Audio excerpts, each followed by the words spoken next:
Hi everyone! In this video, I'll show you how to change the quick settings button grid on your Samsung Galaxy using Good Lock QuickStar. Let's get started! First, open the Galaxy Store on your phone.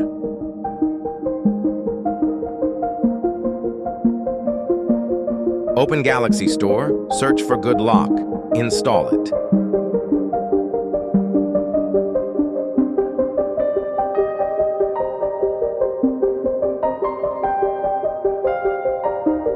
Open Good Lock.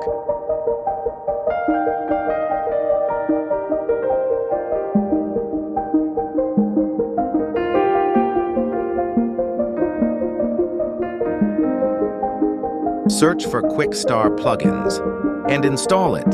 I have already installed QuickStar. Next, tap on QuickStar inside Good Lock. Tap on Change Quick Setting Button Grid. Here you'll see Button Grid. Tap it and choose the layout you like, such as 3-4, 4-5, or 5x6. Swipe down your Quick panel, and you'll see the new grid layout applied instantly. And that's it! You've successfully customized your Samsung Quick Settings grid using QuickStar. If this video helped you, don't forget to like, comment, and subscribe for more Samsung tips. Thanks for watching!